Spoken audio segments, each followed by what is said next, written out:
Hinintay lamang ni Lolo Tasyo na sumapit ang hating gabi bago nagtungo sa loob ng kakahuyana para puntahan ang aswang na nambibiktima di umano sa kanilang baryo. 3 buntis na ang napaslag nito sa magkakasunod na gabi lamang. Nang marating ang kubo sa gitna ng kakahuyana, sinalubong siya ng katahimikan. Mahigpit niyang hinawakan ang buntot pagi habang pinapakiramdaman ang buong paligid. Ang katahimikan na yun ay batid niyang may dalang panganib.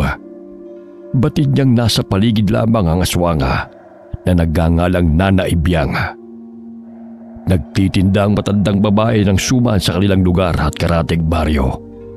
Ginagamit niya ang pagtitinda para tiktikan ang susunod niyang biktima.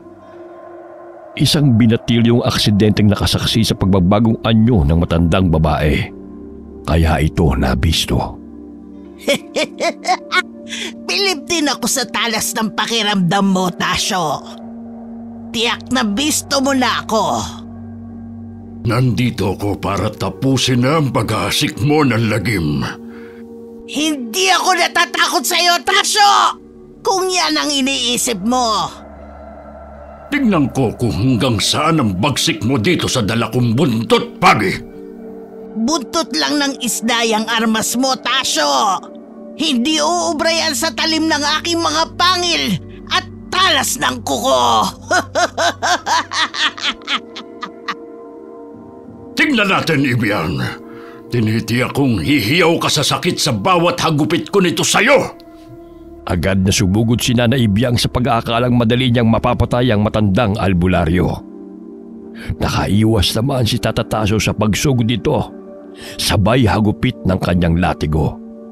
Sa haba ng latigo'y naabot nito ang braso ni Nana Ibyang.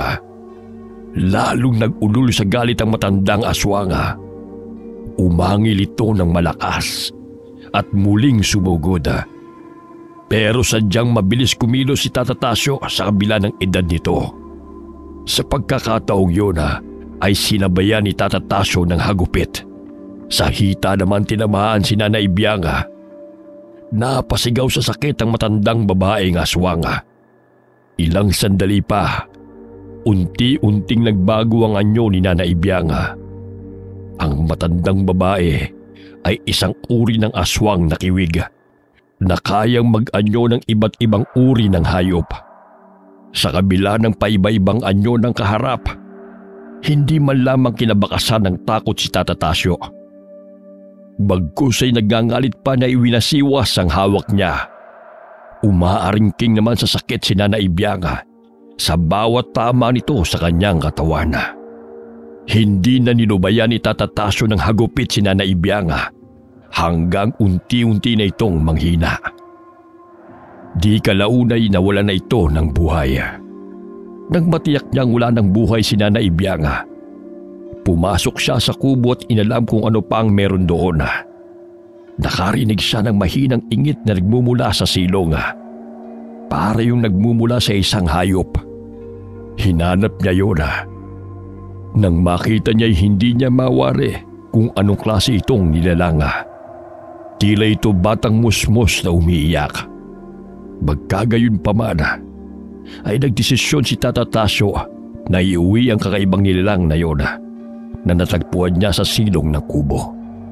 Nang nasa bahay na si Tata Tasyo, ay naghagilap ito ng malaki-laking kahon at sinapinan ng basahan. Doon niya muna ito inilagay pansamantala. Kinabukasan, nang maalala ang nilalang na inuwi ng nagdaang gabi, mabilis siyang bumangon. Wala na yun sa kahon. Kasalukuyang yung nasa sahig at tila naglalarong mag-isa. Anong klase kang nilalang? Tama kaya ang hinala ko tungkol sa'yo? Sana tama ang desisyon kong iuwi ka at alagaan. Ang maliit na kakaibang nilalang na nakuha ni Tata Tasyo ay sigbin. Isang uri ng hayop na parang aso. Baiksi ang buntot, may matutulis na pangil. Ito ay sumisipsip ng dugo ng tao kapag gabi, kahit sa anino lamang. May kakayahan din itong magkaroon ng tagabulag sa mga hayop at lalo na sa tao. Matyagang inalagaan ni Tata Tasyo ang sigbina kahit na nakakatakot ang itsura nito. Sa paglipas ng mga araw, wala namang kakaibang napapansin si Tata Tasyo sa ugali nito. Mabilis nga lamang ang paglaki nito. Nang makuha niya ito, animo musang napahaba ang uso at manipis ang balat at kalbo pa. Habang lumalaki, humahaba rin at kumakapal ang balahibo. Pati pangil nito'y matutulis na mahaba. Ganun din ang mga kuko. Mas nakakatakot na ang itsura nito ngayon, pero nananatiling mabait sa kanya. Hindi lamang niya natitiyak kapag sa ibang tao. Kung hindi lang ako naaawa sa iyo nang makita kita sa silong ng kubo, malamang wala ka ng buhay ngayon. Palibas ay likas akong maawain, kaya naisipan kong kupkupin kita. Ngayon malakas ka na, lumaki ka ring malusog. Ay, siguro isang araw, pwede muna kitang iwanan dito. Nanggagamot kasi ako ng may mga iba't ibang karamdaman, kung kaya lagi akong wala. Huwag kang mag-alala. Habang nandito ka, aalagaan kita. Lingid sa kaalaman ni Tata Tasyo. Habang kinakausap niya ang alagang sigbina, dumating ang binatilyong si Kikoy. Nasaksihan nito ang pakikipag-usap niya sa kanyang alagang sigbina. Dahil sa labis na pagkasindak, ay malakas itong napasinghap na siyang ikinalingo ng matanda at ikinaangil ng sigbina. Nagwala pa ang sigbina, tila gustong kumawala sa kulungan nang makita si Kikoy. Agad namang kumalma ang alagang sigbin ng kinausap ni Tata Tasyo. Anya sa alaga, huwag matakot sa binatilyo dahil mabait naman ang batang ito. Palibas ay walang permanenteng tirahan ng binatilyo. Kung kani-kanino ito nakikiusap na makituloy, kahit sa labas lamang ng bahay, basta't may makakanlungan lalo na sa gabi. Kaya naisipan itong magsadya sa bahay ni Tata Tasyo para makiusap kung pwede mamayang gabi ay pwede siyang kahit sa silong lamang ng bahay nito. Kikoy, nandiyan ka pala. Kanina ka pa ba dyan? Tata Tasyo, tama bang nakikita ko? May alaga kayong halimaw? Huminahong ka, Kikoy. Huwag kang matakot. Mabalasik lang ang kanyang anyo pero mabait ang alaga kong sigbin. Ay, talaga po ba, Tata Tasyo? Ay, muntik na akong mahimatay dun . Oo naman. Teka, kaya ka ba nandito dahil wala kang matulugan? Ganun na nga po, Tata Tasyo. Hindi po kasi ako makauwi sa bahay ng tiyuhin ko . Alam mo naman, laging bukas ang bahay ko para sa'yo. Sabi ko nga, dito ka na lang tumira. Kaya nga po ako nandito ngayon . Tatanggapin ko na po ang inaalok nyo. Tama ang naging desisyon mo. Kung alam mo lang ang pag-aalala ko sa'yo kapag hindi kita nakikita. Mabuti pa po kayo nagmamalasakit sa akin kahit hindi tayo magkadugo. Hindi katulad ng tiyuhin ko. Tata Tasyo, paano po ang alaga nyo? Hindi po ba ako niyan sasagpangin? Huwag kang mag-alala. Hindi ka gagalawin ng alaga kong si Ignoy. Gaya ng sinabi ko, mabait siya. Kung ganun po pala wala akong dapat pangambahan dyan kay Ignoy. Oo, kaya kung aalis man ako para manggamot, pwede kayong dalawa lang ang maiiwan dito. Sige po, Tata Tasyo. Gagawin ko na lang po kung ano yung sa tingin ko ang may tutulong ko dito sa inyong bahay. Pakiusap ko lang na huwag mong babanggitin kahit kanino ang tungkol kay Ignoy. Kailangan maging lihim ang tungkol sa kanya. Makakaasa po kayo, Tata Tasyo, na magiging sikreto lamang natin ang tungkol sa alaga niyong halimaw Sigbin. Kinabukasan ay maagang nagpaalam si Tata Tasyo sa binatilyo. Pupunta siya sa gubat upang manguha ng mga halamang gamot na siyang ginagamit niya panglunas. Madalas kasing sa pusod ng kagubatan lamang nakukuha ang mga ito na ginagamit niya. Naiwan naman sa bahay si Kikoy at ang alagang Sigbina. Bagamat may pangamba pa rin siya na baka kapag wala si Tata Tasyo, bigla na lamang siyang sakmalin ito. Iniwasan na lamang niyang magawi sa kulungan ito habang naglilinis sa bahay. Anya matutuwa na siguro si Tata Tasyo kapag nakita nitong malinis ang buong bahay. Nang makatapos, marahan siyang lumapit sa may kulungan ni Ignoy. Pinakiramdaman niya ito kung lalabas. Nang masilip niya na tulog ito, tumalikod na lamang siya. Habang hindi pa dumarating si Tata Tasyo, nagpasa na rin siyang umigib ng tubig at punuin ng mga banga sa may bangirahan.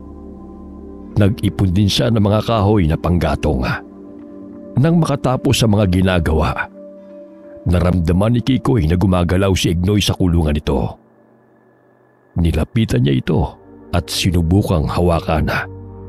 Tumingin lamang ito sa kanya. Nang mapagtantong mabait nga ito, saka lamang tuluyang nawala ang takot ng binatilyo. Mabait ka naman pala talaga, Ignoy. Natakot lang talaga ako sa'yo nung una dahil sa kakaiba mong itsura. Pwede ba tayo maging magkaibigan? Napahagik-gik si Kikoy nang dilaan siya nito sa mukha. Nakikiliti kasi siya dahil sa magaspang na dila nito. Naramdaman niya na palagay na ang loob ng Sigbin sa kanya. Tama na, Ignoy! Masakit ang tiyan ko sa kakatawa! Para namang nakakaintindi ang Sigbin na tumigil sa ginagawa. Tumitig na lamang ito sa binatilyo. Si Kikoy naman pinahira ng laway na naiwan sa kanyang pisngi. Tingin ko naman, pahig ka na maging magkaibigan tayo. Sana pwede tayong mamasyal sa labas, no? Kaya lang, tiyak na hindi papayag si Tata Tasyo. Tsaka, sa itsura mong yan, maraming matatakot. At isa pa, malupit ang ibang tao. Katulad ng tiyuhin ko. Baka saktan ka lang nila. Ilang sandali pa'y dumating na rin si Tata Tasyo. Bit-bit ang kanyang mga pinanguhang halamang gamot. Agad naman siyang sinalubong ni Kikoy. Kinuha niya rin ang mga dala ni Tata Tasyo upang ipatong sa papag na kawayan. Pagkapasok ng matandang albularyo, napansin niyang malinis at masinop ang munting bahay. Nagulat pa ito nang makitang pati ang mga banga ay puno ng tubig. Hindi niya napigilan ang pagguhit ng ngiti sa labi. Tanda na nasisiyahan siya sa nadatnan. Salamat sa iyo, Kikoy. Malaking bagay itong ginawa mo sa bahay ko. Sa totoo lang hindi ko na magawang maglinis pa dahil sa dami kong ginagawa. Wala po yun, Tata Tasyo. Hindi niyo po kailangang pasalamatan. Malit na bagay lang naman po ito kumpara sa pagkup-kup niyo sa akin. Ay, siya nga pala. Kumusta naman si Ignoy? Totoo nga po palang mabait si Ignoy. Katunayan, hinawakan ko siya kanina nung nasa gubat po kayo. Kaya naman, hindi ako nag-aalalang iwanan kayo. Alam ko namang hindi ito magagalit sa iyo. Gusto ko nga po sanang gumala kami ni Ignoy kanina sa labas habang wala po kayo. Kaya lang, nag-alala po ako na baka may makakita sa kanya. Nako, yan ang wag mong gagawin. Ang dalhin mo siya sa labas. Tayo lang ang dapat makaalam ng tungkol kay Ignoy. Alam ko naman po yun, kaya po hindi ko na sinubukan. Ang mabuti pa, tulungan mo muna ako na ayusin ang mga pinanguha kong dahon at ugat ng kahoy. Habang inaayos nila ang mga ugat at dahon na nasa papaga, mabilis namang lumapit sa kanila si Ignoy. Naanimoy aso na kumakawag-kawag pa ang buntot. Naging panatag na ang kanilang kalooban sa ipinapakita ni Ignoy. Nang matapos na ang kanilang ginagawa, ay saka lamang nagpahinga si Tata Tasyo. Lumabas naman muna ng bahay si Kikoy upang maglinis naman ng bakuran. Maya-maya'y may dumating na tao. Hinahanap nito si Tata Tasyo. Nito may sakit daw ang anak. Muling pumasok ang binatilyo para tawagin ang albularyo. Tata Tasyo, may naghahanap po sa inyo sa labas. Bakit daw? Kung pwede daw po muna kayong sumama sa kanya. May sakit daw po ang anak niya. Sabihin mo maghintay sandali. Igagayak ko lang ang mga dadalhin kong gamot na kailangan kong gamitin. Opo, Tata Tasyo. Haalis muna ako, Kikoy. Pero kung may pupuntahan ka, huwag mong iiwanang bukas ang pinto ng bahay. Wala po akong pupuntahan ngayon. Hihintayin ko na lang na makabalik kayo. Nang hindi na matanaw ni Kikoy ang mga ito, ipinagpatuloy niya ang paglilinis. Abalang-abala siya sa ginagawa. Hindi niya namalayang nakalabas na pala ng pintuan ng bahay si Ignoy. Napansin naman kagad ito ng binatilyo. Agad niya itong nilapitan at ipinasok sa loob. Hindi ba't kabiling-bilinan ni Tata Tasyo na hindi ka dapat makita ng mga tao sa baryo? Sige, hindi ko muna tatapusan ang ginagawa ko sa labas. Dito na muna ako sa tabi mo. Kumakawag naman na maigsi nitong buntot na tila naintindihan ang sinabi ni Kikoy. Nilaro niya muna si Ignoy. Animo aso naman itong tumatalon-talon pa. Masaya naman si Kikoy na may napaglilibangan siya habang sila lamang ni Ignoy ang nasa bahay. Bandang hapon na nang makabalik si Tata Tasyo. May dala naman itong pasalubong na tinapay kay Kikoy. Inabot naman niya ito at nagpasalamat. Sinubukan niyang bigyan ng kapiraso si Ignoy. Kinain din naman ito. Napangiti siya dahil inakala niya noong una ay hindi nito kakainin ang kapirasong tinapaya. Sa pagkakaalam kasi niya, karne at dugo lamang ng tao ang kinakain nito. Kikoy, bukas nga sumama ka na sa akin sa pangunguhan ng mga halamang gamot. Bakit po? Naubos na ba kaagad yung gamot nyo? Hindi pa naman. Nakakatiyak lang akong hindi sasapatan natitira dyan. Marami kasi ang nakikiusap sa akin na bumalik daw agad ako sa bahay nila. Wala po bang ibang albularyo na pwede nilang pakiusapan?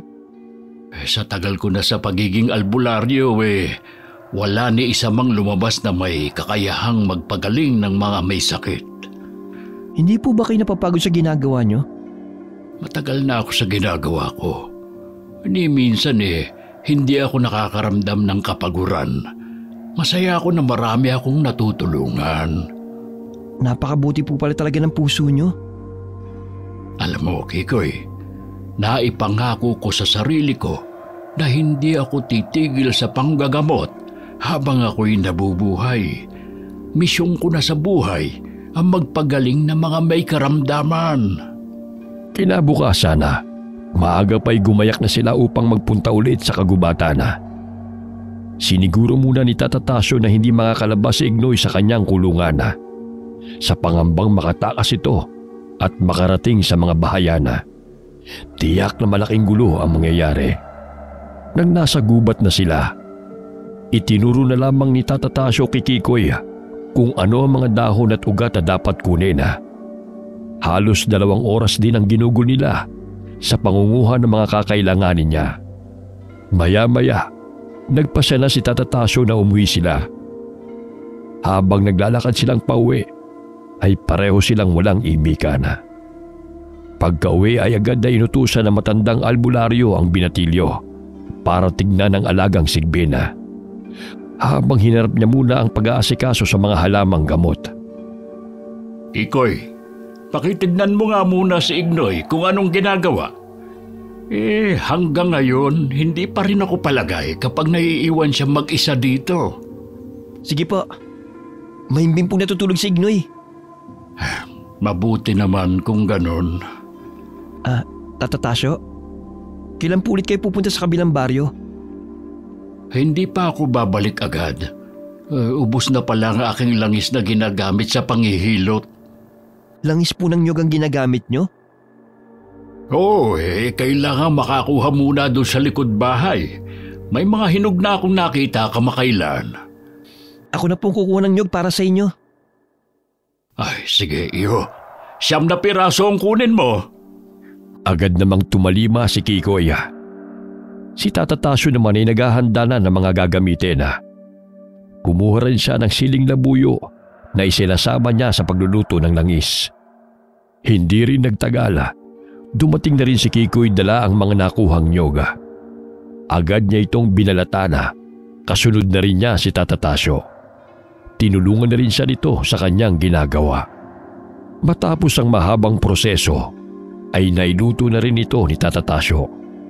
Pinalamig niya muna ito, tsaka inilagay sa isang botelya. Kinabukasan, nakita siya ni Kikoy na naggagayak na ng mga dadalhin sa pagpunta sa kabilang baryo. Tata Tasyo, pupunta na ba kayo ngayon sa kabilang baryo? Oo, iyo.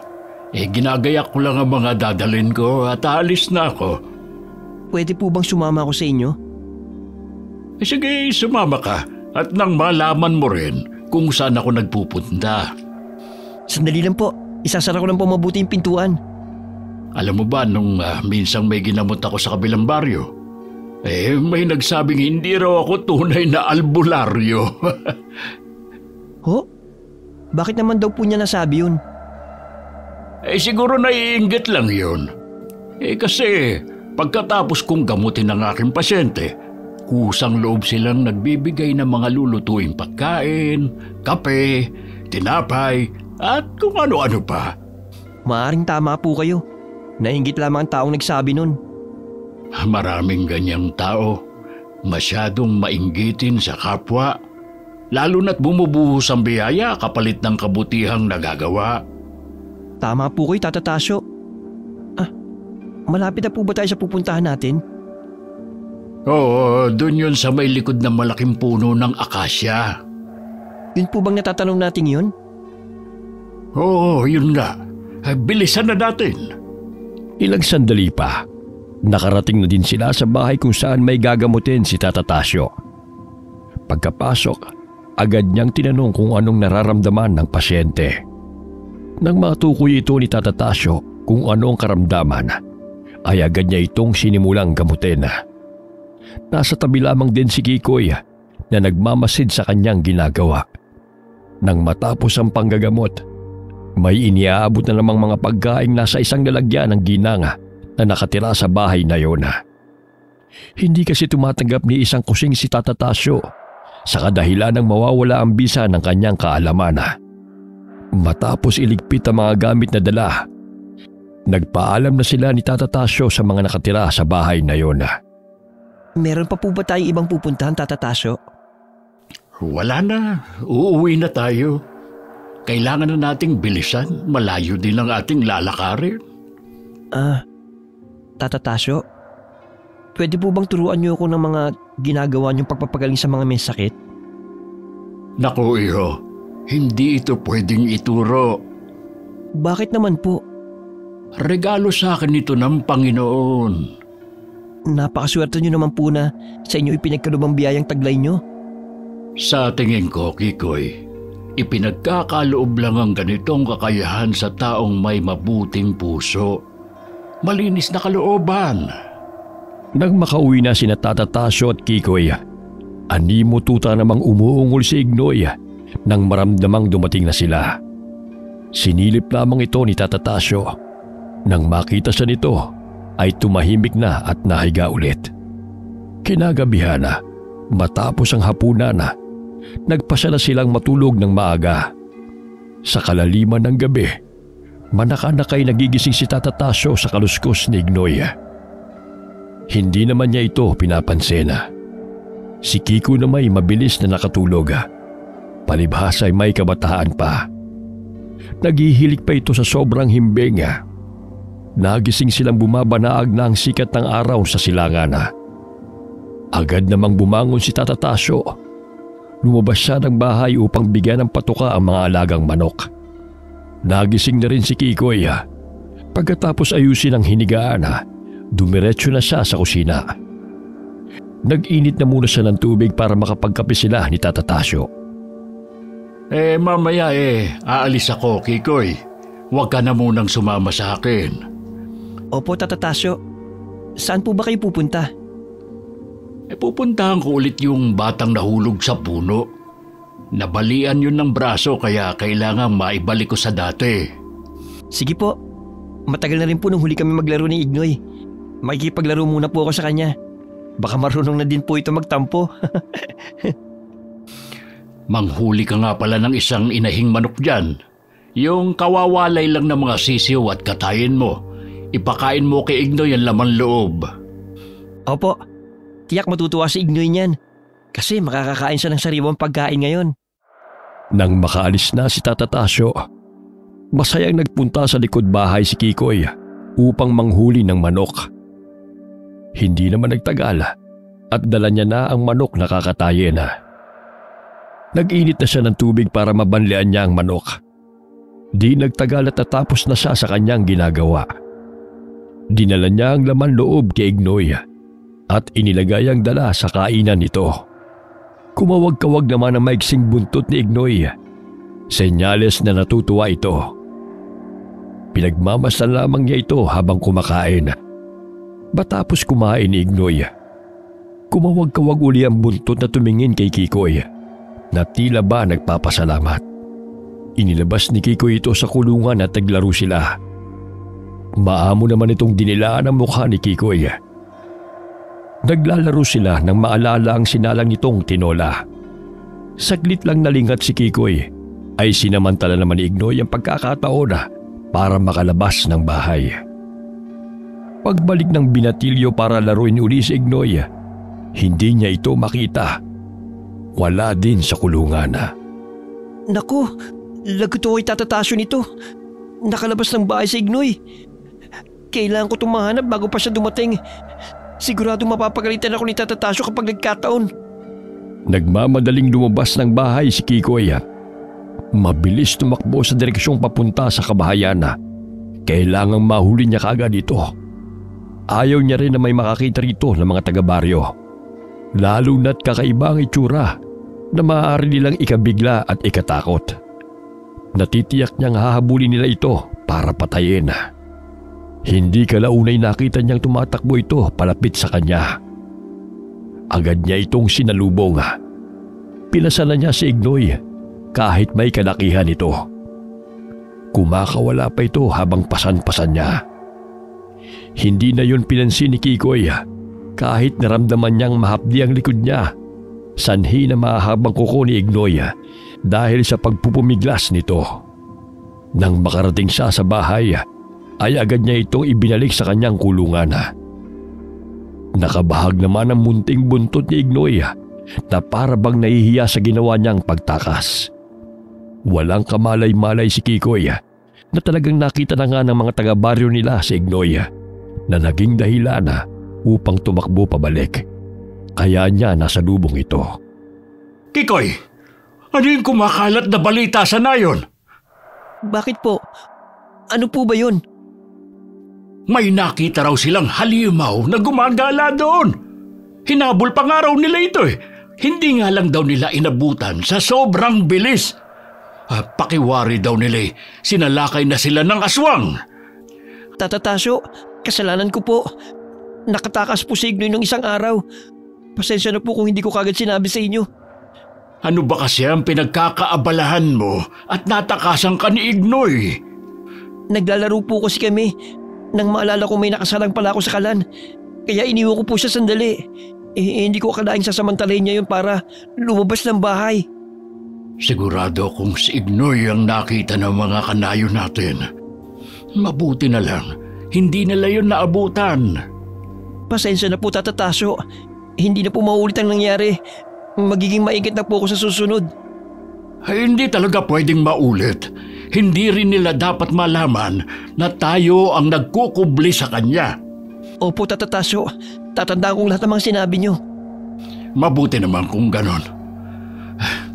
Kung nakaluto ka na maghain ka na muna.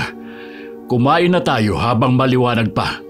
Kanina pa ako nagugutom Ilang saglit pa'y tinawag na ni Kikoy si Tata Tasyo upang kumain. Natuwa naman siya nang sabihin nito na masarap ang pagkakaluto niya sa ulam. Nang makakain sila ng hapunan, ay agad niligpit ni Kikoy ang kanilang mga pinagkainan. Pagkatapos niyang maghugas, nakita niyang nakatanaw sa bintana si Tata Tasyo. Tila ba malalim ang iniisip nito. Tahimik na pumasok si Kikoy sa kanyang silid. Bagamat napasulyap sa kanya si Tata Tasyo, ay pinabaya na lamang siya. Matutulog na sana si Kikoy, nang maisipan na itanong kay Tata Tasyo kung ano ang dapat nilang gawin kay Ignoy para hindi malaman ng mga taga-nayon ang pagkupkup nila rito. Tata Tasyo, may gusto sana po akong itanong sa inyo. Hindi po kasi ako mapalagay. Ano ba yung itatanong mo? Ano po ang gagawin natin ngayon? Nakita na ng mga taga-nayon si Ignoy. Wala tayong dapat ipangamba sa kanila. Ako na lang ang magpapaliwanag kung sakaling magtanong sila sa akin. Basta, mananatili tayong maging maingat sa pagtatago kay Ignoy. Pasensya na po ulit sa kapabayaan ko. Kung hindi dahil sa akin, hindi kayo mag-aalala ng ganyan. Huwag mo nang isipin yun. Hindi naman kita sinisisi. Inaasahan ko na rin na may ganitong aahon na problema kay Ignoy. Hindi habang buhay may tatago natin siya. Darating ang araw na kailangan ko na siyang ilabas. Naging matiwasay naman ang gabing yun para sa kanila. Wala naman silang naramdaman na kakaiba sa paligid. Naging magaan din ang paggising nila ng umagang yon. Hindi sila umalis ng bahay maghapong yon. Naging abala sila sa mga alagang hayop na nasa di kalayuan sa bahay. Meron ding ilang kambing, baka at kalabaw na alaga din ni Tata Tasyo. Kinagabihan habang nakahiga na sila, ay nakarinig si Tata Tasyo ng alulong ng mga aso sa di kalayuan. Dahil iba ang kutob niya, agad siyang bumalikwas ng bangon at saka ginising si Kikoy. Nahihintakutan namang lumapit si Kikoy kay Tata Tasyo. Alumpihit na si Tata Tasyo nang makarinig ng sigawan ng mga tao. Dinig na dinig nila ang sigawan ng mga tao. Agad na kinuha ng matandang albularyo ang kanyang buntot bagi na nakasabit sa dingding ng bahay. Mabilis siyang lumabas ng pintuan. Lingid sa kanya ay sumunod din pala si Kikoy kahit binabalot ng matinding takot. Tata Tasyo, hintayin niyo po ako. Kukunin ko na yung sibat na kawayan. Ay, dalian mo! Kailangan nating tulungan ang mga kanayon natin! Nakasunod na po ako sa inyo. Doon sa may puno ng kawayan sila naroroon. Talasan mo ang iyong mga mata. Ayun, nakapalibot na sila. Maaring nakita na po nila ang kanilang hinahabol. Kailangan mapatay natin yun para hindi na makapaminsala pa sa mga kanayon natin. Tata Tasyo, ayun na yung aswang. Papunta na sa atin. Humanda ka! Sigbin pala ang aswang na sumalakay. Kauri ni Ignoy! Dinaluhong kaagad sila ng sigbin. Agad namang hinagupit ito ni Tata Tasyo ng kanyang dalang buntot pagi. Wala siyang tigil sa pagwasiwas. Umaringking ito sa sakit sa bawat dapo ng latigo sa kanyang katawan. Sinabayan din ito ng sibat ni Kikoy, ngunit nadaplisan lamang. Lalong nag-ulul sa galit ang sigbina. Talagang napakabagsik nito. Hindi na nito alintana ang mga sugat na sanhi ng latigo. Kinuha naman ulit ni Kikoy ang sibat at muling ipinukol dito. Tinamaan niya ito sa dibdib. Hindi na nila tinantanan ito hanggang sa unti-unting nanghina at namatay. Sakto namang dumating na ang mga humahabol. Patay na ng datna ng mga tao ang sigbina. Iisa ang mga sinabi nila. Yun ang halimaw na nakita nila. Nagpasalamat pa ang mga ito kay Tata Tasyo sa pagkakapatay sa halimaw at pagliligtas sa kanila. Mabuti na lang napatay natin ang aswang. Sa ngayon, ligtas na si Ignoy sa kanila. Wala nang maghihinala na meron pang isang sigbin sa lugar natin. Oo nga po. Mabuti pa, umuwi na tayo. Kailangan din nating magpahinga. Nakakatakot din po pala talagang makita nila si Ignoy. Hindi tayo nakakatiyak sa maaari nilang gawin. Kaya nga kailangan natin maging maingat kapag wala sa kulungan si Ignoy. Oo nga po. Tata Tasyo, pwede po bang pumunta sa gubat kapag nagliwanag na? Ano naman ang gagawin mo doon? Kukuha po ako ng panibagong kawayan para kung sakali hindi na pwede ang aking sibat, meron po ako magagamit ulit. Ay sasamahan na kita para akong pipili ng pinakamagandang puno. Dagdagan na din po natin ang ating kukunin para hindi sayang ang pagpunta natin doon. Bakit kailangang marami ang kunin natin? Ikaw lang naman ang may kailangan nito. Latigo naman ang ginagamit ko. Nais ko po kasing ibigay ang iba sa taga-nayon para kung may nangangailangan, meron na silang nakahanda. Sige. Ilang oras na lamang magliliwanag na. Hintay na lang natin. Sumisikat pa lamang ang araw sa silangan ay umalis na sina Tata Tasyo at Kikoy para manguha ng kawayang gagawing sibat. Nagdala lamang sila ng matalas na gulok at inuming tubig. Habang nangunguha sila ng kawayan, naitanong naman bigla ng binatilyo tungkol sa mga uri ng aswanga. Ipinaliwanag naman ni Tata Tasyo ang pagkakaiba ng mga alagad ng dilim at kung ano ang kanilang pamamaraan. Namangha naman ang binatilyo sa mga tinura ni Tata Tasyo. Hindi niya akalain na marami rin pala ang uri ng mga ito. Nang makatapos sila, itinali na nila ang mga pinutol na puno ng kawayan. Pauwi na sila nang may namataan si Tata Tasyo. Isang magandang babae sa di kalayuan. Mahaba din ang buhok nito na banayad pang tinatangay ng hangin. Akmang lalapitan nila ito upang tanungin. Pero bigla itong umalis at nawala sa likod ng mga puno. Nang hindi na ito matanaw ni Tata Tasyo, nagpatuloy sila sa paglalakad hanggang makarating sa bahay. Tata Tasyo, sino po kayong babaeng nakita natin kanina sa may kakahuyan? Hindi ko rin siya kilala Kaya nga tinangka kong kausapin siya. Kaso nagmamadali siyang lumayo na parang takot na takot. Maganda pa naman yung babae. Taga saan kaya siya? Kaya nga nagtataka din ako kung bakit may naligaw na magandang babae dun Samantalang kakaibang ganda niya. Wala ngang katulad sa mga dalaga dyan sa nayon. Sino po kaya yung Tata Tasyo? Malakas ang pakiramdam kong isa siyang aswang. Ano po? Sa ganda niyang yun? Aswang ang tingin niyo sa kanya? Isa itong magandang dalaga na may kakayahang magpalit ng anyo sa gabi. Ibong mandaragit ang tawag sa uri niya. Kung ganun, dapat palang maging alerto tayo lagi.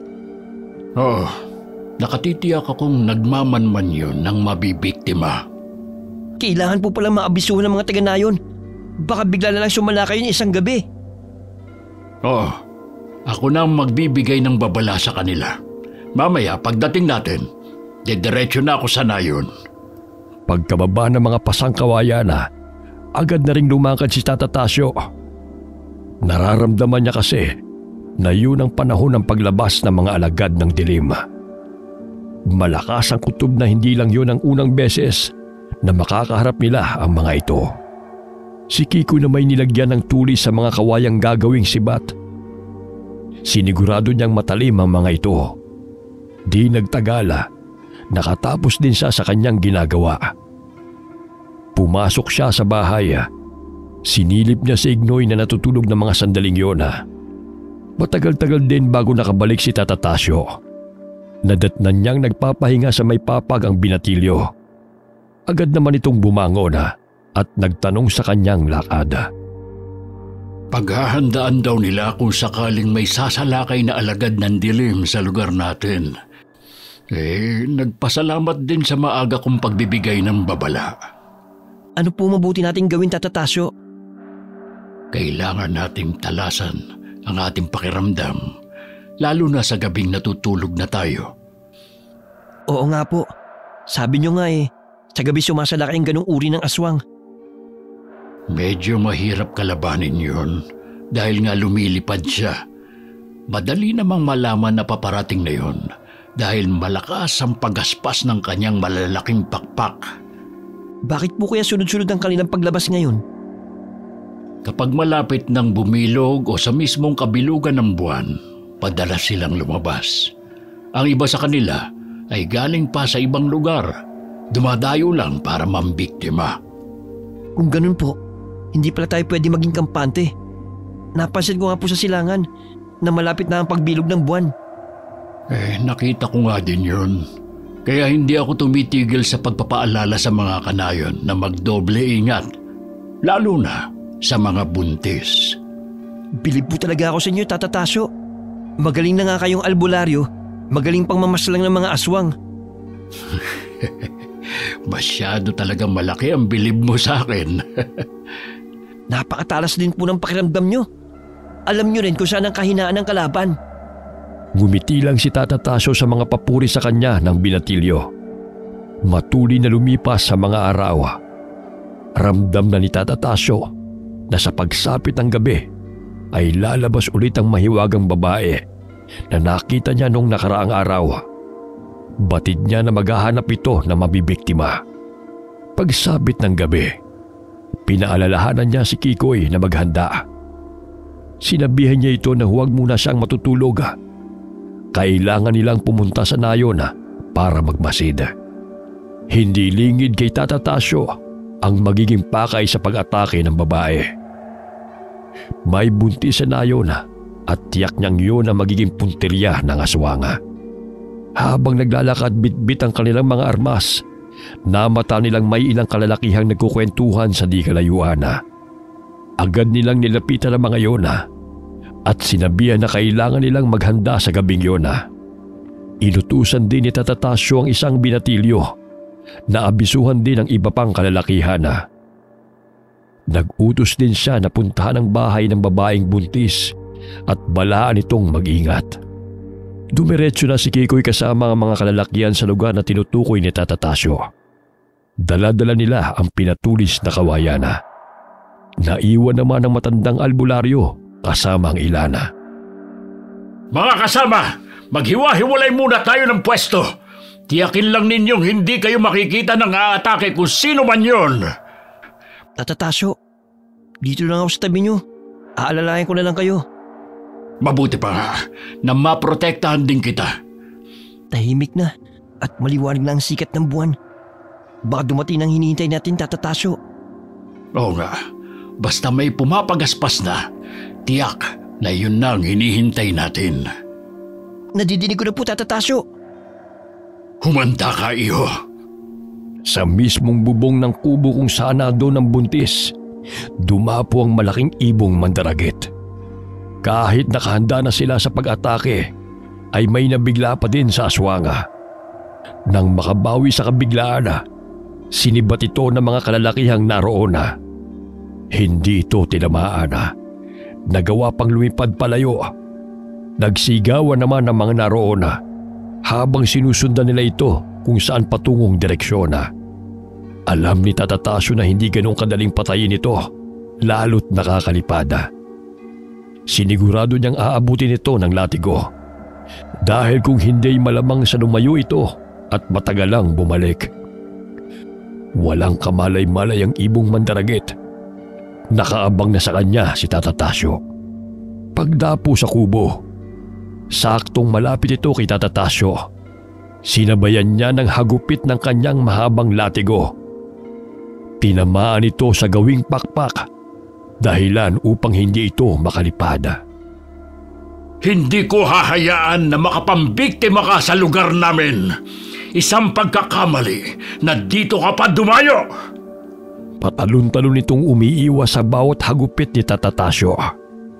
Hanggang sa pag-igkas ng buntot pagi ng matandang albularyo, nahagip nito ang mandaragit. Sinabayan pa yun ng sabay-sabay na pagpukol ng sibat sa direksyon nito. Tinamaan ito sa iba't ibang parte ng katawan hanggang bumagsak sa lupa. Napasaling natin siya! Tata Tasyo! Nagtagumpay po tayo na mahuli ang aswang! Mabuti naman. Hindi dapat sila masanay na dito pa dadayo sa lugar natin para humanap ng mabibiktima. Nang magbalik sa dating anyo ang mandaragit, nakarinig si Tata Tasyo ng mga bulungan. Marami ang nanghihinayang dahil sa taglay na ganda ng babaeng aswanga. Naiiling na lang na lumayo na sila doon. Nagpasya na lamang sila na umuwi na ng kanilang bahay. Magpahinga ka na, Kikoy. Alam kong napagod ka rin kanina. Naku, wala naman po ako masyadong ginawa. Kayo pong napakahusay. Sana po balang araw, maging kasing galing niyo ako. Napakahusay ng ginawa mo kanina. Magiging mahusay ka rin balang araw. Kinabukasan, nag-iingay ng mga alagang hayop ni Tata Tasyo ang nagpagising sa kanila ng umagang iyon. Yun ang kauna-unahang pagkakataon na nagising sila na mataas na ang sikat ng araw. Bumangon naman kagad si Tata Tasyo upang bigyan ang mga ito ng matutuka. Si Kikoy naman ay nagligpit na ng mga hinigaan nila. Mabilis naman na naghanda ng kanilang almusal si Kikoy. Salamat, iho. Magaan na ngayon ang pakiramdam ko. Tahimik na muli ang baryo natin. Hanggat may mga alagad ng dilim, hindi matatahimik ang nayon natin. Kahit ang ibang mga baryo. Iniisip ko po yung aswang kagabi. May pamilya kaya siya? Alam mo, iyo, alam na ng kanyang pamilya na kapag hindi nakabalik ito bago magliwanag, natitiyak na nilang patay na ito. Ganun naman sa kanila eh. Ganun po ba talaga sila? Hindi na nila hinahanap ang kanilang kapamilya? Inaalam din nila pero hindi para ipagluksa pa. Ganun po ba? Oo. Maiwan muna kita dito. Bibisitahin ko lang ang alaga kong baka sa parang. May gusto na kasing bumili nun. Nang makaalis si Tata Tasyo, pinuntahan ng binatilyo sa kulungan si Ignoy. Inilabas niya ito doon. Tuwang-tuwa naman na ikinakawag-kawag nito ang buntot. May ilang oras din silang naglaro nito.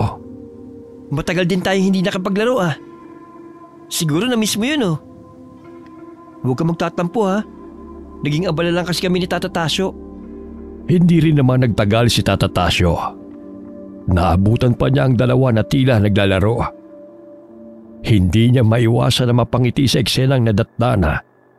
Sinong mag-aakala na magiging maamo ang mabangis na aswang na katulad ng Sigbina sa pangangalaga niya. Nang makita ng binatilyo si Tata Tasyo, muli niya nang ibinalik si Ignoy sa kulungan nito. Wala po ba kayong ibang lakad ngayon? Bibisitahin ko lang ang buntis sa nayon at magbabahay-bahay na rin ako. Matatagalan po ba kayo dun? Gusto niyo po bang samahan ko kayo? Ay, wag na. Hindi rin naman ako magtatagal. Ikaw na muna ang bahala rito. Naisip ni Kikoy na magtungo muna sa ilog upang maligo habang hinihintay si Tata Tasyo. Nang marating ang ilog, agad siyang lumusong. Nangaligkig pa siya sa lamig ng tubig. May isang oras din siyang nagtampisaw bago naisipang umahon at umuwi. Badawag ang daan pauwi sa kanila. Habang binabagtas ang daan, nakaramdam siya ng pagtatayuan ng balahibo sa katawan. Natitiyak niyang hindi yun dahil sa ginawa, kundi dahil merong lihim na nagmamasid sa kanya. Dahil mag-isa lamang ng mga sandaling yun, nakaramdam ng takot si Kikoy, kaya napakaripas na siya ng takbo. Pagdating sa bahay, habol pa niya ang kanyang paghinga. Naabutan pa siya sa ganong ayos ni Tata Tasyo. Napakunot pa ito ng noo habang nakatingin sa kanya. Ayos ka lang ba? Kasi po, nagpunta po ako sa ilog kanina habang wala kayo. May nangyari ba sa'yo sa ilog? Habang pauwi po ako, naramdaman ko po na parang may nagmamasid sa akin. Bigla po nagtayo ng balahibo ko sa katawan. Baka naman guni-guni mo lang yun. Sigurado po ako sa naramdaman ko kanina. Hindi mo ba nakita kung anong nilalang yun? Hindi po, pero naramdaman ko po hinahabol niya ako. Kasi nadidinig ko yung paglagitik ng mga tuyong sanga habang sinusundan ako. Siya, uminom ka muna ng tubig nang kumalma ka. Hindi naman yun makakasunod dito. Opo. Dalhin mo ang iyong sibat. Kukunin ko lang ang aking latigo at saka tayo tutungo doon. Pupunta po tayo doon? Ano ka ba naman, iho? Di ba sabi mo'y parang may kung anong humahabol sa'yo kanina? Oo nga po, Pero... Kaya nga babalikan natin kung saan ka dumaan. Natitiyak kong hindi pa lumalayo yun. Natatakot po ako, Tata Tasyo. Huwag kang matakot. Basta kasama mo ako. Aandap-andap man ang kalooban sumunod na rin si Kikoy sa matandang albularyo. Nang marating nila ang madawag na dinaanan nila, naging mailap ang kanilang mga mata. Dama nila pareho na merong nilalang na nagtatago sa makapal at nagtataasang damo na naroon. Mula sa masukal na bahagi, bigla na lamang silang dinaluhong ng isang malaking baboy damo. Mapula ang mga mata nito at may matutulis na pangil. Natiyak naman nila na isa din itong uri ng aswang. Nakaiwas naman si Tata Tasyo sa pag-atake nito. Humahagok na dumaluhong ulit ito sa kanila.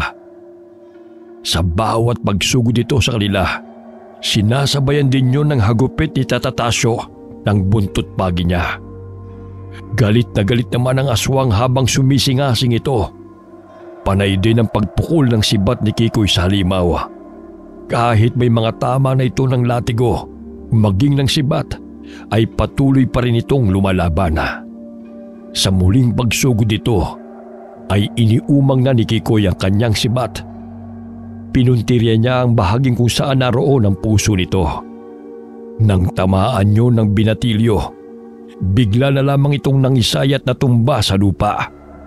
Umagos pa mula rito ang itim na kulay ng dugo nito. Umuwi na tayo sa atin. Opo, sadya po at hindi sila titigil sa pagsalakay sa lugar natin. Panahon na nga siguro nila ito. Ang mabuti pa, tulungan mo kung ibaon sa lupa ang katawan ng baboy damo na ito. Hindi po ba mas maganda na sunugin yan, kagaya ng ginagawa ng mga tao? Hindi na kailangan. Abala lang yun sa atin. Sige po, bilisan na rin po natin. Kanina pa po kasi ako kinikilabutan dito eh. Pagka-uwi sa bahay, napag-usapan pa nila ang nangyari kanina lamang. Labis pa rin ang kilabot na naramdaman ni Kikoy ng mga sandaling yun. Noon lamang kasi siya nakakita ng ganong klase ng aswang.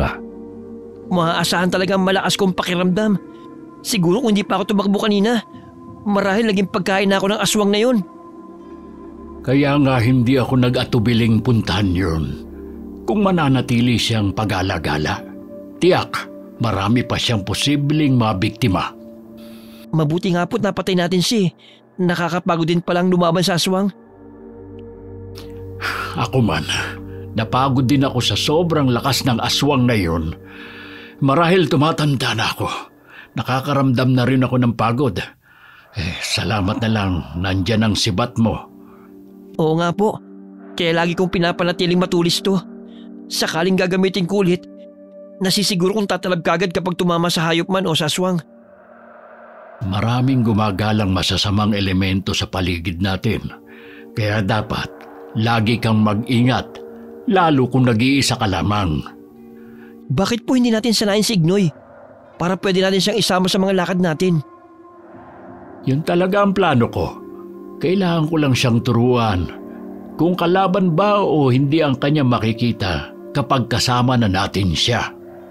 Kailangan lang po siguro may tali siya para hindi makatakas at mapagkamalang aswang ng mga taga-nayon. Ay, aswang nga pala siya. Madali naman siyang turuan. May orasyon akong gagamitin para madali siyang pasunurin. Pumasok si Tata Tasyo upang hanapin ang itinagong tanikalang pangleeg. Nang makita niya, agad niya yung isinukat sa leeg ni Ignoy. Sumakto naman kaya inilabas niya ito ng bahay para sanayin. Habang tinuturuan ni Tata Tasyo si Ignoy, ay matyaga namang nanonood si Kikoy. Sakali mang sila lang dalawa ang magkasama, pwede niya rin itong utusan. Nang matapos ang ginawang pagtuturo, ay pumasok na sila sa bahay. Nanatiling pag-alagalan naman si Ignoy sa loob ng bahay. Pwede na po ba nating isama si Ignoy kapag nagpunta tayo sa nayon, Tata Tasyo? Hindi pa. Kailangang ulitin ko pa ng ilang beses ang pagtuturo sa kanya para matandaan niyang lahat ang mga tinuturo ko sa kanya. Pwede ko rin ba siyang utusan kung kami lang po ang magkasama? Oo naman. Alam niyang tayong tatlo lang ang magkakasama dito sa bahay. Mabuti naman po kung ganun. Hindi na ako mangangamba kapag pumunta ako sa isang lugar kung kasama ko siya. Pinaplano ko na ngang isama si Ignoy kapag meron uli akong magiging pasyente. Hindi pa nga lang sa ngayon. Hahayaan na lang po ba natin siyang malaya sa loob ng bahay ngayon? Hindi naman. Kailangan pa rin natin siyang ilagay sa kulungan. Mahirap nang malingat tayo. Baka lumabas yan nang di natin namamalayan. Pumunta siya sa nayon at mapatay ng mga tao doon. Siya nga po pala. Nung isang araw na umalis kayo, may nakita akong aso na parang nauulol. Bakit mo naman nasabing nauulol yung aso? Kasi po, nakabagang buntot niya. Tumutulo pa ang malapot niyang laway. Tumakbo nga po siya palapit sa akin eh. Mabuti lang nakakita ko sa puno ng bayabas. Nako, delikado nga kung makakagat yon. Nakakamatay din ang kagat ng asong ulol. Kung magkaganon po pala, dapat din natin mapatay yun. Mahirap na makadisgrasya pa kapag nakakagat ng tao. Puntahan natin yung bayabasan na kinakitaan mo ng asong ulol. Isama na rin natin si Ignoy para makita natin kung paano siya lumaban. Umalis na nga sila nakasama sa Ignoy. Habang daan, inaamoy-amoy ni Ignoy ang mga dahon sa kanilang dinaraanan. Palinga-linga din ito na para bang may hinahanap. Dala din ni Tata Tasyo ang kanyang buntot pagi. Ganon din si Kikoy. Hawak ang matulis niyang sibat. Nakikiramdam din sila, lalo na kapag may mga kaluskos silang naririnig. Sa ibang direksyon sila dumaan. Iniisip kasi nilang hindi yun titigil sa lugar na pinagkakitaan ni Kikoy. Hindi nga sila nagkabali. Nakita nilang hinahanap na patakbo-takbo sa direksyon panayon. Agad nila itong nilapitan. Sabay alis sa tali ni Ignoy. Nakita naman ang sigbi ng kanilang pakay. Mabilis niya itong sinugod. Nakailag pa ang aso sa unang atake. Pero sa pagpihit ni Ignoy ay sinagpang niya ito at iwinasiwas ng walang habas. Tinigilan lamang ni Ignoy ang pagluray sa asong ulula nang sawayin siya ni Tata Tasyo. Lupaypay na ito ng bitiwan ni Ignoy. Nangangahulugan lamang na patay na ang aso. Ang galing mo, Ignoy! Hindi na namin kailangang tumulong sa iyo kanina. Saglit mo lang siyang napatay. Nakita mo na ngayon kung gaano kabilis si Ignoy kapag may kalaban. Oo nga po. Ang lakas din po pala ng panga niya. Halos maputol ang leg ng bitiwan niya yun. Kaunting pagsasanay pa para makasiguro tayong hindi siya magkakamali sa mga iuutos ko sa kanya. Oo nga po. Mukhang mas magiging mahusay pa siya sa akin. Pareho kayong magiging mahusay. Ay, tayo na. Baka meron pang makakita sa kanya rito. Sa kabilang dako naman, kung saan madalas may ginagamot si Tata Tasyo, may nababalitang wakwak na gumagala tuwing malalim na ang gabi. Natuklasan lamang ito ng mga taga roon nang manakanakang may nawawala na lamang sa mga alaga nilang hayop sa hindi matukoy na dahilan. Napag-alaman lamang nila na may hindi pa matukoy na hayop ang dahilan sa pagkawala ng ilan sa kanilang mga alaga. Nang isang gabing may galing sa lamayan ng patayang nakasaksi habang papauwi ito, nakita umano nito ang isang kambing na wakwak ang tiyana at wala na ang mga laman loob nito. Pinaghihinalaan nilang ito'y kinain ng isang wakwak. Agad itong ipinamalita sa buong baryo para makapag-ingat ang bawat isa. Nagkataon naman ng mga sumunod na araw ay may sumundong isang lalaki kay Tata Tasyo na taga roon sa kabilang baryo. Meron daw sakit ang kanyang ina. Kikoy, nasaan ka ba? Nandito lang po ako sa likod ng bahay. Bakit po? Ay, may sumusundo kasi sa akin. May sakit daw ang kanyang ina na kailangang gamutin. Ang hinala nila baka may kinalaman na nakita nilang wakwak na gumagala sa baryo. Sasama po ako sa inyo? Ay sige, gumayak na tayo. Kukunin ko lang ang mga gamit ko sa paggagamot, pati na rin ang aking buntot pagi. Isasama po ba natin si Ignoy? Oo, hindi naman sanayon ang daan patungo sa kanilang baryo eh. Lalagyan ko lang po siya ng tali para makaalis na po tayo. Huwag mo nang dalhin ang iyong sibat. Kasama naman natin si Ignoy eh. Umalis na sila kasama si Ignoy. Habang sila'y naglalakad sa direksyon patungo sa kabilang baryo, wala namang imik ang lalaking sumundo kay Tata Tasyo. Tila pinapakiramdaman ito si Ignoy. Kailangan pa nilang tumawid ng ilog bago pa makarating ng baryo. Pagkalipas ng halos mahigit 1.5 oras na paglalakad, narating na rin nila ang pakay na baryo. Nang nasa bahayan na sila, napansin kaagad ni Tata Tasyo ang pagkatakot ng mga yun sa alagang sigbin. Hindi naman niya masisisi ang mga ito. Maging ang mga alagang aso ng mga taga roon ay walang tigil sa pag-alulunga. Wala namang reaksyon si Ignoy sa mga naririnig. Nang makarating sila sa bahay na sadya, agad niyang nilapitan ang babaeng may sakit na nakahiga sa papaga. Pinulsuhan niya yun para malaman kung anong karamdaman meron ito. Kumuha siya ng kapirasong puting papel. Sinulatan ito ng ilang salita na siya lamang ang nakakaalama. Pagkaraay itinapon ito sa noo ng babae. Maya-maya'y nagpaalam na sila. Sinabihan niya ang babae na gagaling na rin ito. Pagkalabas nila ng bahay, ay may naghihintay pala sa kanilang isang may katandaan ng lalaki. Nagpakilala yun na siya daw ang namumuno sa kanilang baryo. Napaigtad pa ito nang makita si Ignoy dahil sa nakakatakot na itsura. Sinaway naman ito ni Tata Tasyo at bigla namang tumahimik. Nais ng lider ng baryo na yun na manatili muna sila roon dahil di umano sa wakwak na pumapatay sa kanilang mga alagang hayop. Pansamantala po muna kaming titigil dito sa baryo nyo. Ipaubayaan nyo na po sa amin ang paghuli sa wakwak na yun. Hindi po pala tayo makakauwi. Mabuti na lang kasama natin si Ignoy. Hindi tayo mag-aalala sa kanya. Oo nga. Uhulihin po ba natin ngayong gabi ang wakwak? Kung suswertehin tayo na mahuli siya ngayon. Saan naman po tayo titigil dito?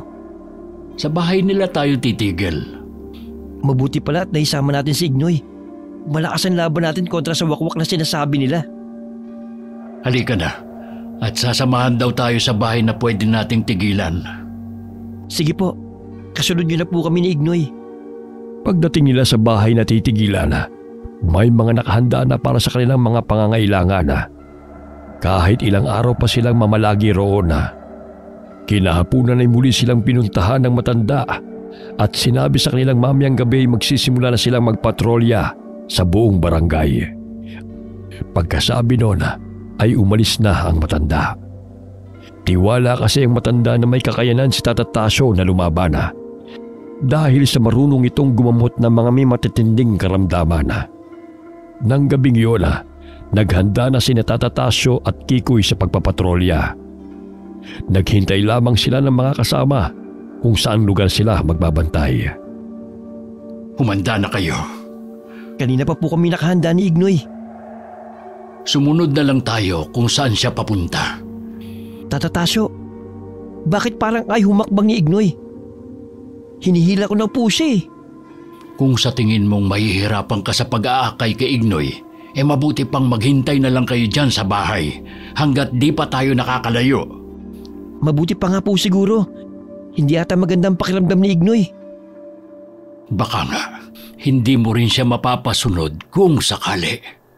Hindi na nga sumama ang dalawa kay Tata Tasyo. Nangangamba rin kasi sila na baka maging sagabal pa ito sa kanilang gagawin.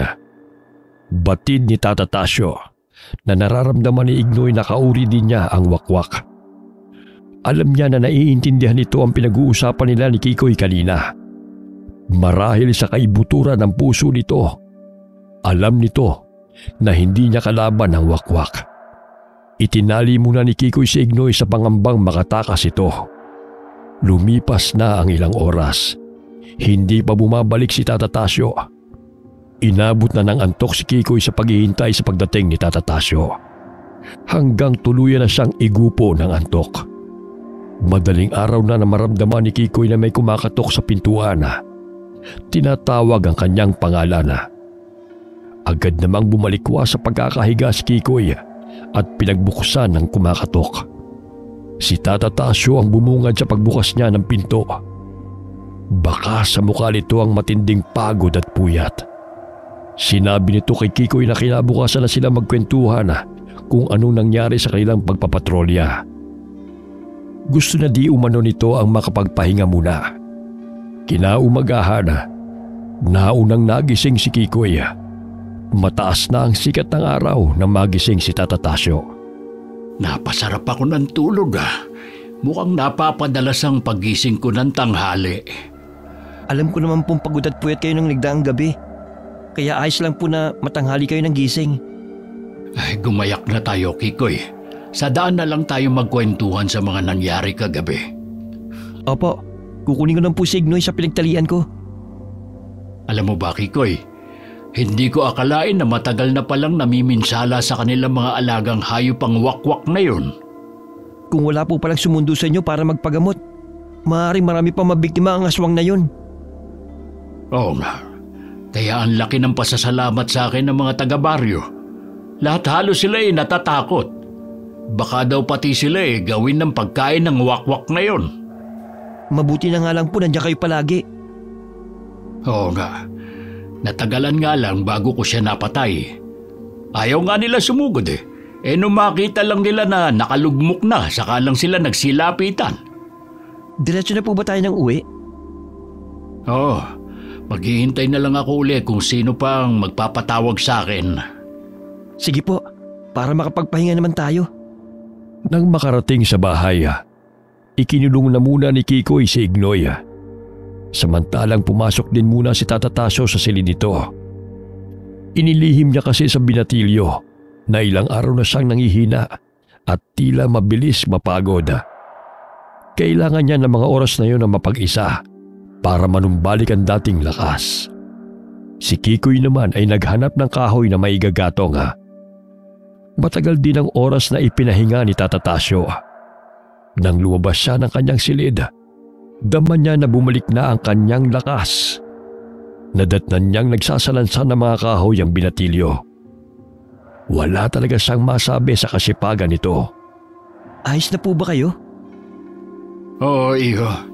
Salamat at nakabawi na ako ng lakas.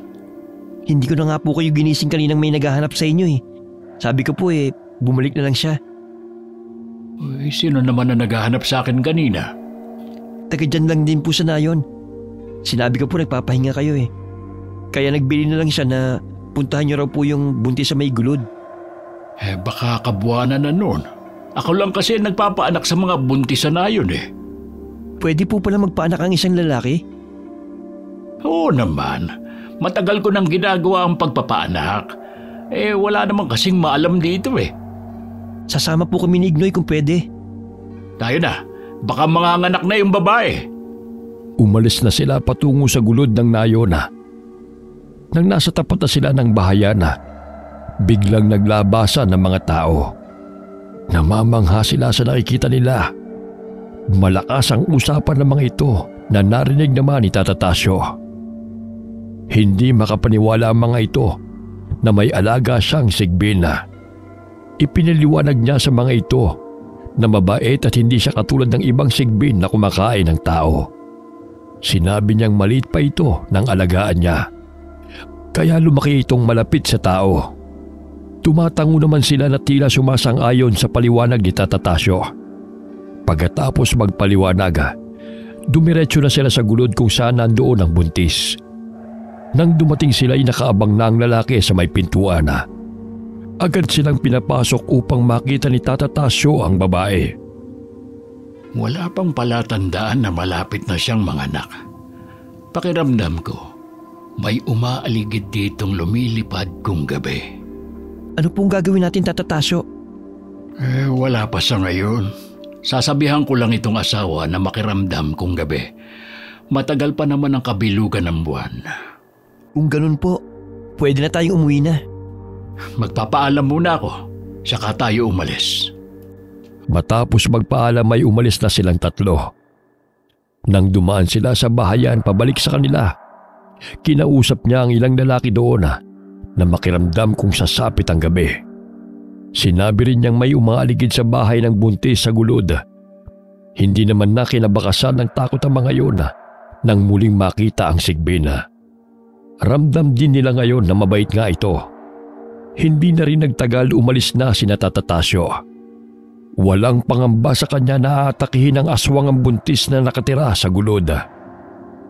Pinaglalagay lang ni Tata Tasyo ng kawayang anos ang lalaki. Pangontra yun sa aswang na aaligid sa bahay nila mamayang gabi. Lumipas sa mga araw na hindi sila inaabisuhan na may nagbabantang panganib sa kanayunan. Ganun pa ba na ay nanatiling handa sina Tata Tasyo. Tata Tasyo, tila normal na naman sa nayon. Walang nagbabadya ng panganib. Dahil nasa 3 pa lang ang hugis ng buwan, hindi pa ito ang panahon kung saan aatake ang mga aswang. Matanong ko nga po pala kay Tata Tasyo. Napansin ko po kasi si Ignoy nung minsan na nasa kanilang baryo tayo. Ano ba napansin mo kay Ignoy? Bakit po parang ayaw sumama ni Ignoy nung nag-uusap kayo ng mga taga-baryo ng tungkol sa aswang? Alam mo, hindi talaga yan sasama kapag ang papatayin ay aswang. Bakit po? Sila kasi ang talagang nag-aalaga sa mga sigbin. Sila din ang kinikilalang magulang ng mga yun. Nagkataon lang na nakita ko si Ignoy nung maliit pa siya. Napatay ko ang matandang babaeng nambibiktima ng mga buntis sa nayon noon. Naawa ko kay Ignoy, kaya kinupkup ko siya. Kaya po pala. Nang lumao na, kahit makita sina Kikoy at Ignoy na dumadaan sa bahayan, hindi na rin alintana ng mga taga roon ang tungkol sa Sigbin. Batid nilang walang dalang panganib sa kanila ang alagang Sigbin ni Tata Tasyo. Panatag na naghahanap buhay ang mga taga-nayon. Hanggang sa sumabit na naman ang pagbilog ng buwan. Muli silang naging alerto. Alam nilang malapit na rin ang kabuwanan ng babae sa gulod. Si Tata Tasyo naman ay walang pagdududang nakaligtas ang buntis na nakatira sa gulod. Walang sinayang na oras si Tata Tasyo. Ganun na rin ang mga taga-nayon. Nang atakihin ng manlilipad ang bahay sa gulod, madali itong nagapi.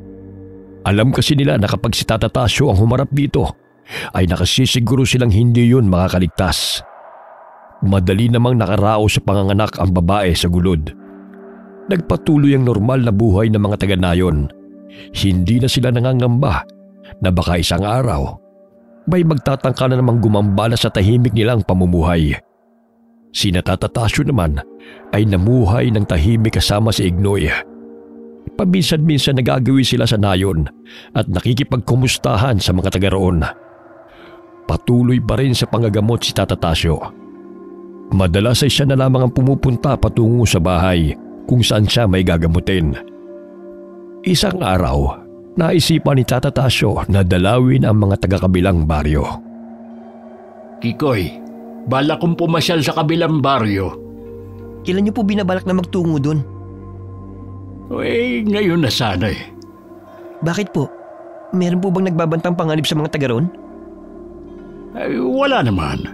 Gusto ko lang makibalita kung ano na ang sitwasyon ng pamumuhay nila doon ngayon. Sasama po kami ni Ignoy sa inyo.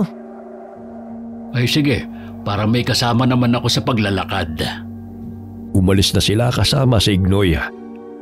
Habang danay kumakanta pa si Kikoy, habang nakasunod naman si Ignoy, na tila ba walang pakialam sa himig ng kanta ni Kikoy. Napapangiti naman si Tata Tasyo kapag nadidinig na wala sa tono ang boses ni Kikoy. Masaya silang naglalakad. Hindi alintana ang init ng araw. Napadaan sila sa isang mababang puno ng nyog. Nagpasa silang magpahinga muna. Inakyat ni Kikoy ang puno ng nyog. Kumuha siya ng buko upang maibsan ang kanilang uhaw. Hindi nagtagal na tanaw na nila ang bahayan sa baryo. Nang malapit na sila sa bahay ng pinakapuno ng barangay, bumati naman sa kanila ang mga taong nadaanan nila. Ngiti lamang ang kanilang bating ganti sa mga yona. Natuwa naman ang matanda sa pagbisita nila. Malugod silang inasikaso ng may bahay ng matanda. Nagagalak naman sina Tata Tasyo sa ipinapakitang kagandahang loob ng mag-asawa. Matapos ang kwentuhan, masaya silang nagpaalaman. Bago umalis, inimbita pa sila ng mag-asawa na bumalik sa piyesta roon. Nakangiting kumakaway papalayo sina Tata Tasyo. Nangako naman siyang babalik sa takdang araw na sinabi ng matanda.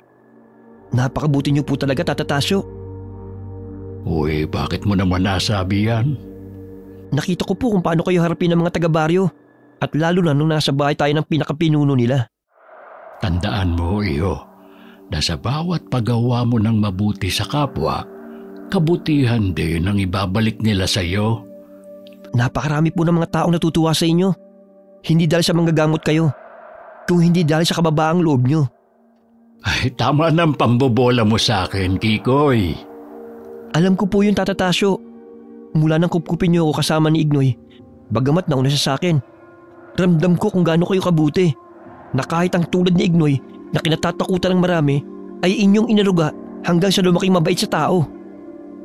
Ang tanging mahihiling ko lang sa Panginoon ay bigyan pa niya ako ng sapat na lakas ng pangangatawan, mahabang buhay, upang patuloy pa akong makapaglingkod sa mga nangangailangan, magpapagamot man o sa pakikipaglaban sa mga kampon ng kadiliman. Napansin nila na para bang napakatagal ng kanilang paglalakad pabalik sa kanilang layon. Naisip ni Tata Tasyo na dahil na rin sa napakaganda ng kanilang kwentuhan. Nang marating nila ang bahay, masaya silang pumasok sa kanilang silid. Hindi na ikinulong ni Kikoy si Ignoy. Tiwala na siyang hindi na ito tatakas. Kinabukasan, halos sabay silang bumangon. Maaga silang gumayak para pumunta sa kagubatan. Maniniba kasi sila ng mga saging at mangunguha na rin ng mga balinghoy. Sa dami noon ay naisip nilang ipamigay ang iba dahil hindi rin naman nila kayang maubos kagad ang lahat ng iyon. Pasan pa nila ang mahigit pa sa kalahati ng kanilang napanguha para ipamigay sa mga taga-nayon. Hindi magkamayaw sa tuwang bawat maabutan nila ng saging at balinghoy. Lahat sila'y nakangiti sa ipinapakitang kabaitan ni Tata Tasyo. Nang maubos ang mga dala nila ay umuwi na sila. Makalipas ang ilang linggo, naalala ni Tata Tasyo ang pag-iimbita sa kanila ng matanda sa kabilang barangay. Ipagdiriwang kasi nito ang kaarawan, kasabay ng piyesta sa kanila. Kikoy, naalala mo pa ba nang imbitahan tayo ng matanda sa kabilang baryo? Hindi ko na po maalala kung kailan yun eh. Pero natatandaan ko sinabi niya maglilitsyon daw sila bilang handa sa kanyang kaarawan. Bukas na yun, Kikoy. Nahihiya lang akong tumanggi sa paanyaya ng matanda. Alam ko kasing tumatanaw siya ng malaking utang na loob sa mga naitulong natin sa kanilang baryo, na nagkaroon ng mapayapang pamumuhay ang kanilang baryo. Kung ganun po pala, makakatkim din ako sa wakas ng litsyong baka at baboy. Oo, Kikoy. Kaya maaga tayong matutulog mamaya. Maaga din tayong aalis upang makapaligo muna tayo sa ilog na ating daraanan patawid sa kabilang baryo. Kung ganun po maaga ako matutulog mamaya para sigurado magigising ako bukas ng maaga. Halos hindi makatulog si Kikoy ng gabing yon. Iniisip niya ang masarap na kainan na kanilang pupuntahan ni Tata Tasyo kinabukasan. Bagamat malaking handaan yon, ay hindi kakabakasan ng pananabik si Tata Tasyo. Palibhas ay hindi siya nasanay na karne ang kinakain, kundi isda lamang at gulay. Kinabukasan, maagang gumayak ang dalawa. Sa dinaanan nilang ilog, naligo muna sila. Ayon kasi sa kasabihan ng mga matatanda, ang ilog daw na yun ay sagrado. Nililinis di umano nito ang katawang lupa, maging ang mga karamdaman na hindi kayang pagalingin ng gamot. Dahil kahit kayang magpagaling ni Tata Tasyo, hindi niya kayang pagalingin ang sarili niya. May isang oras din silang naglunoy sa ilog na yun bago nagbihis. Pagkatapos, agad na silang tumuloy sa kanilang pupuntahan. Dumating silang abala ang mga bisita ng matanda. Masasayang nagsasalo-salo sa masarap na pagkain na kahain sa mahabang lamesa. Dahil alam ng matanda na darating sila, masaya itong lumapit sa kanila. Niyaya na silang kumain. Bukod tanging para sa kanilang tatlo lamang inilaan ang isang maliit na lamesa na may 3 upuan. Puno ito ng masasarap na pagkaing inihanda para sa kanila. Hindi magkamayaw ang maraming bisita ng matanda. Matapos ang masarap na kainan, ay hindi na nagtagal sina Tata Tasyo. Nagpaalam na sila at nagpasalamat din sa napakagandang ipinakita sa kanilang kagandahang loob ng matanda. Umalis sina Tata Tasyo habang may ngiti sa labi. Si Kikoy naman ay masaya rin habang bitbit ang ilang supot ng pagkain na ipinadala sa kanila. Tata Tasyo, napakasarap ng mga pagkain hinanda sa atin ng matanda.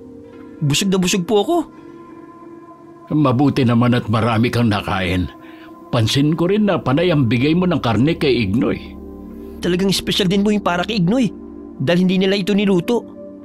Oo nga, ang swerte rin ni Ignoy ay bilisan na natin ang paglalakad. Tata Tasyo naman eh. Hinay-hinay lang po tayo sa paglalakad. Hindi pa po bumababa sa tiyan ko yung kinain ko eh. Baka hindi po ako matunawan. Ikaw naman kasi, na makita mo ang mga pagkaing nasa hapag, parang gusto mo nang ubusin lahat. Hindi pa man nila nararating ang kanilang bahay, biglang humilab ang tiyan ni Kikoy. Sinabi niya kay Tata Tasyo na maghintay sandali dahil tinatawag siya ng kalikasan. Nagmamadali siyang tumakbo sa masukal na bahagi ng damuhan. Natatawa naman si Tata Tasyo sa nangyari sa binatilyo dahil sa kasibaan nito kaya sumakit ang tiyan. Hindi naman nagtagal, lumabas na si Kikoy sa kasukalan habang hawak pa rin ang tiyan. Kahit ang binatilyo natatawa na rin sa nangyari sa kanya. Alam mo ba, iyo? Sa tinagal-tagal ng panggagamot ko, ngayon ko lang naramdaman kung gaano pahalagahan ng mga tao ang aking naitutulong sa kanila. Kahit hindi niyo pa po sabihin sa akin, nakikita ko po yun. Nakakataba naman po talaga ng puso kapag mabuti ang pakita sa inyo. Pakatandaan mo, iyo. Huwag mong iisipin ang makalamang sa iyong kapwa. Pilitin mong lagi kang makagawa ng mabuti sa mga tao kahit hindi mo sila kaano-ano. Lahat kasi ng kabutihang magagawa mo para sa lahat, may mabuting balik sa iyo. Huwag ka ring umasa na sa bawat kabutihang ginawa mo sa iba ay maghihintay ka ng kapalit. Hayaan mong ang Panginoon ang magbalik sa iyo. Tatandaan ko po lahat ng sinabi niyo, Tata Tasyo. Nagpatuloy sa mga gawain nito si Tata Tasyo. Kung saan-saan pa siya nakarating para puksain ang mga aswang na gumagambala sa tahimik na pamumuhay ng mga tao. Si Kikoy naman ay sinundan ng yapak ng matandang albularyo. Kasama si Ignoy, tumulong din siya sa mga taong nangangailangan. Wakas.